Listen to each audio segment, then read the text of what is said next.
दीदी को भी नहीं देख पाई माँ ठीक से। जैसे ही मतलब दीदी पहुंची तो उसी समय मतलब माँ थी जो ख़त्म हो गई थी। लगभग टाइम उस समय 2:30 बज रहे थे। तो इन चीज़ों ने मुझे उस समय हिला कर रख दिया था। मैंने कभी सोचा नहीं था कि माँ इस प्रकार हमें अचानक छोड़कर चली जाएगी। सबसे पहले आप सभी को मेरा प्यार भरा नमस्कार। काफ़ी दिनों के बाद मैं वीडियो शूट कर रहा हूँ। इसका बहुत बड़ा कारण है और बताने में मुझे आज बहुत दुख हो रहा है कि मेरी माँ इस दुनिया में नहीं रही है। उनकी 6 तारीख को डेथ हो गई है और इस बात का मुझे सबसे बड़ा दुख है। वैसे मेरा वीडियो बनाने का बिल्कुल भी आजकल मन नहीं कर रहा है, क्योंकि हमारे जीवन में जो माँ होती है उसका स्थान कोई नहीं ले सकता है। माँ की कमी को कोई पूरा नहीं कर सकता है। जिसकी माँ नहीं है उसको इस दुख का एहसास हुआ होगा।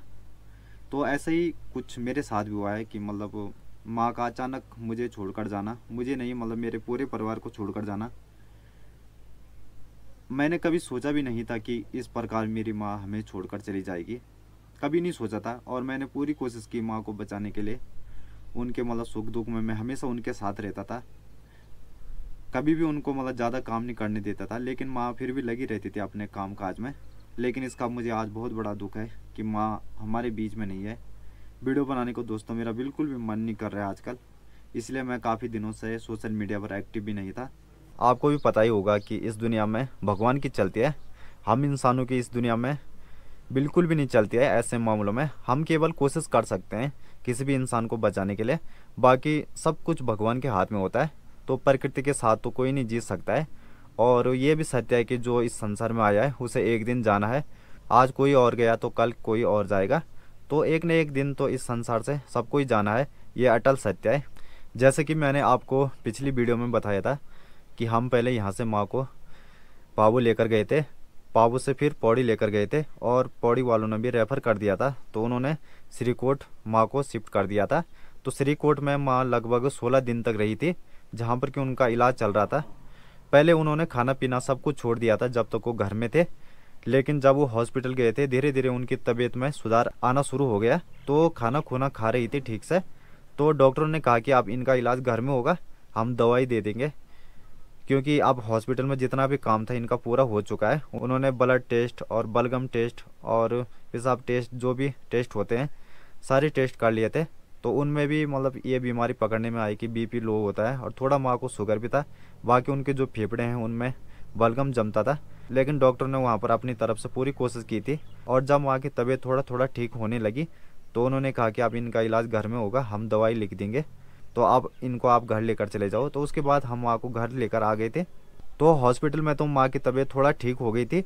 उनका खाना पीना था जो वो भी खुल चुका था। मतलब पहले वो घर में बिल्कुल भी नहीं खा रही थी, लेकिन जैसे ही हॉस्पिटल में उनको काफ़ी दिन हुए तो उनका खाना पीना था जो वो भी सही हो गया था। उनको भूख भी लगने लगी थी और वो अपने हाथ पाँव से हॉस्पिटल में चलने भी लगी थी। तो डॉक्टर ने ये देखा कि जब अब मरीज़ की जो हालत है वो थोड़ा ठीक है, तो उन्होंने माँ को फिर घर भेज दिया, मतलब वहाँ से डिस्चार्ज कर दिया। तो उसके बाद माँ आ गई थी 3 तारीख घर को, और 3 4 5 2 दिन माँ घर में रही। घर में वैसे माँ की तबीयत थोड़ा ख़राब तो हो गई थी, लेकिन हमने सोचा कि घर में ठीक हो जाएगी।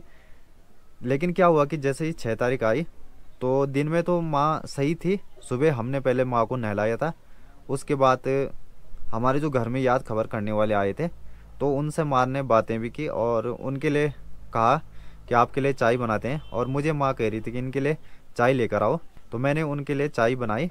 उसके बाद जैसे ही 2:30 बजे तो मेरी दीदी भी आने वाली थी, जो कि नज़दीक में ही रहती है। तो माँ ने कहा कि तेरी दीदी भी बैंड के सामने आ चुके हैं, जहाँ पर हमारा नज़दीकी रोड है, तो अपनी दीदी का जो सामान है उसको लेकर आओ। तो मैं दीदी का बैग लेने के लिए बैंड के सामने चला गया और मैं घर में पहुंचा।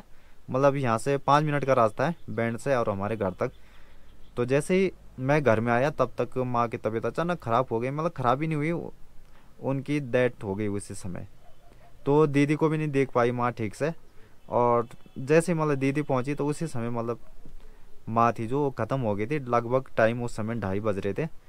तो इन चीज़ों ने मुझे उस समय हिला कर रख दिया था। मैंने कभी सोचा नहीं था कि माँ इस प्रकार हमें अचानक छोड़कर चली जाएगी। और मैं उसी बीच 2-3 दिनों तक डिप्रेशन में चला गया, क्योंकि इतना बड़ा सदमा लगा था मुझे। मैं किसी से ठीक से बात भी नहीं कर पाया और बहुत लोगों के मैसेज भी आए थे कि भाई क्या हुआ, अचानक कैसे हुआ। तो मैं किसी का जवाब नहीं दे पाया, क्योंकि मैं खुद ही डिप्रेशन में था, तो इसलिए मैंने किसी को जवाब नहीं दिया। इसी का मुझे बहुत बड़ा दुख है, लेकिन ये सत्य भी हमें स्वीकार करना पड़ेगा, क्योंकि माता पिता हमेशा किसी के साथ नहीं रहते हैं। माता पिता को एक न एक बार जाना ही पड़ता है। तो हम भी भगवान से यही प्रार्थना करते हैं कि माँ जहाँ भी रहे हमेशा खुश रहे, भगवान उनको मुक्ति दे और अपने श्री चरणों में स्थान दे, यही हम भगवान से प्रार्थना करते हैं। कहते हैं ना, माँ जीवन में ऐसी होती है जिसकी कमी को कोई भी पूरा नहीं कर सकते, यहाँ तक कि भगवान भी जिसकी कमी को पूरा नहीं कर सकते हैं। माँ ऐसी चीज़ बनाई भगवान ने। जब किसी का बाप मरता है तो माँ बाप की कमी को भी पूरा कर देती है, ये अटल सत्य है। मतलब माँ महसूस नहीं होने देती है कि उसका पिता नहीं है, लेकिन जब माँ चली जाती है तो पिता उस कमी को पूरी नहीं कर सकता है। मैं सब पिताओं की बात नहीं कर सकता हूँ, फिर भी मैं ये कह रहा हूँ कि पिता कभी भी माँ की कमी को पूरी नहीं कर सकता है, क्योंकि पिता उतना प्रेम पुत्र या पुत्री से नहीं कर सकता है जितना कि एक माँ करती है। बस मैं भगवान से यही प्रार्थना करता हूँ कि भगवान ऐसा किसी के साथ न करे। भगवान ने किसी की माँ को उनके बेटे और बेटी से ना छीने, क्योंकि ये बहुत बड़ा दुख है जिसको कि कोई पूरा नहीं कर सकता है। मतलब माँ का चला जाना मतलब उसका संसार उजड़ जाता है, ऐसा मेरा कहना है।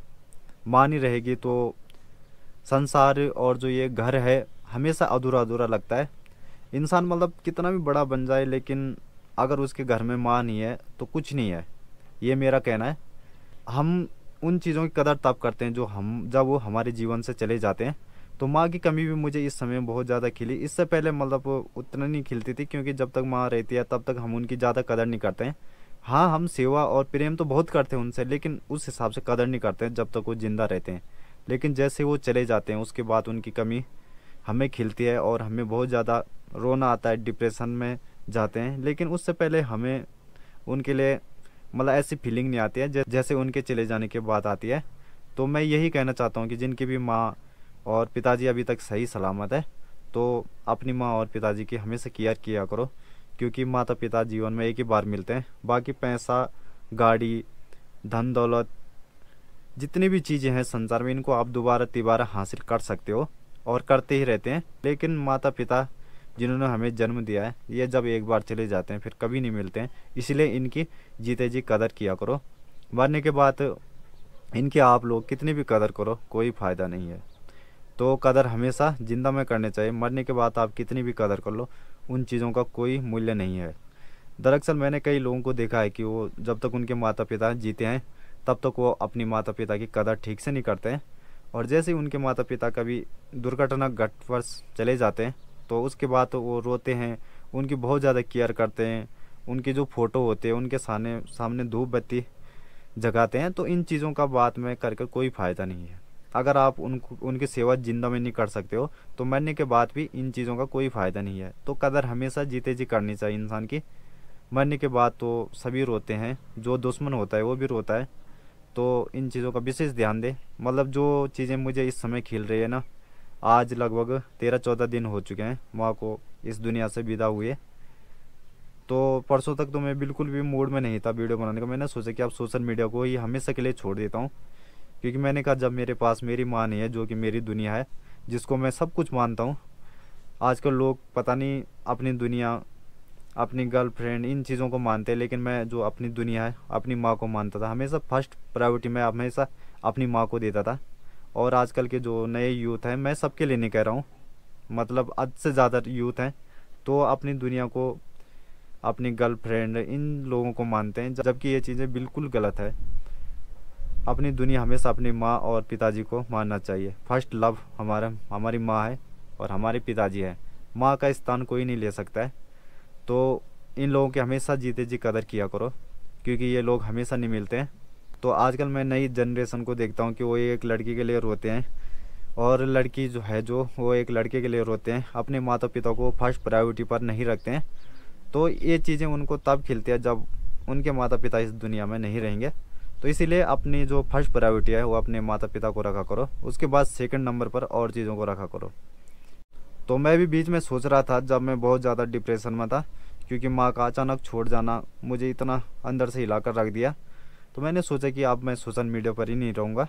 तो धीरे धीरे जब मैं थोड़ा ठीक हुआ और नॉर्मल स्थिति में आया, अभी भी मतलब मुझे बहुत बार माँ की कमी खिलती है। माँ के मतलब एक एक चीज़ मुझे याद आती है। जब तो आज से जब 2 साल पहले माँ ने माल्टे के पेड़ लगाए थे, उस समय छोटे थे। तो मैंने कहा कि माँ आप ये पेड़ क्यों लगा रही हो यहाँ पर। तो माँ ने कहा था कि जब मैं नहीं रहूँगी तो तब तुझे पता चलेगा कि क्यों लगाया है। तो ये बातें मुझे बार बार याद आती है कई बार, और रोना भी आता है उस समय। लेकिन हमारे हाथ में कुछ भी नहीं है, सब कुछ भगवान के हाथ में है। तो बार बार भगवान से ही प्रार्थना करता हूँ कि माँ जहाँ भी रहे हमेशा खुश रहे और अपने चरणों में माँ को स्थान दे। आजकल वैसे मेरा बिल्कुल भी वीडियो बनाने का मन नहीं कर रहा है, तो मैंने सोचा कि काफ़ी दिन हो चुके हैं और आप लोगों को बताना भी बहुत ज़रूरी है, तो इसलिए मैंने आज वीडियो बनाई। लगभग 3-4 दिनों तक मैं वीडियो नहीं बना पाऊँगा क्योंकि मैं अभी तक वीडियो बनाने के मूड में नहीं हूँ। पहले तो मैं सोच रहा हूँ कि 1 महीना मैं पूरा ब्रेक ही ले लेता हूँ, लेकिन कर भी क्या सकते हैं। अब हम पूरी ज़िंदगी भर ऐसे तो रह नहीं सकते हैं। कहते हैं ना कि कर्म मार्ग में सुख और दुख के लिए कोई जगह नहीं होती है। ज़िंदगी में बहुत बड़े बड़े विकट समस्याएं आती है, लेकिन उनसे हमें लड़ना पड़ता है और आगे बढ़ना पड़ता है। और ये भी सत्य है कि माता पिता हमेशा किसी के साथ नहीं रहे हैं। माता पिता को एक न एक दिन जाना है और हमें भी इस संसार से एक दिन जाना है। तो ये तो खैर भगवान के हाथ की बात है, इनको तो कोई भी बदल नहीं सकता है। तो 2-4 दिन तक मैं बिल्कुल भी वीडियो बनाने के मूड में नहीं हूँ। तो कुछ दिनों के बाद मैं फिर से ब्लॉग बनाऊँगा। बस मैं यही कहना चाहता हूँ वीडियो में कि अपने माता पिता की हमेशा सेवा किया करो और माता पिता को हमेशा खुश रखना, क्योंकि माता पिता हमेशा जीवन में एक ही बार मिलते हैं, बार बार नहीं मिलते हैं। इसीलिए उनका ख्याल जीते जी रखा करो, मरने के बाद नहीं। मरने के बाद कोई भी उनकी कितनी भी सेवा करो कोई फ़ायदा नहीं है। मैं हमेशा सेवा करने में जिंदा में यकीन रखता हूँ। उनको ज़िंदगी में खुश रखा करो, जब तक वो जिंदा है तभी तक उनकी सेवा किया करो।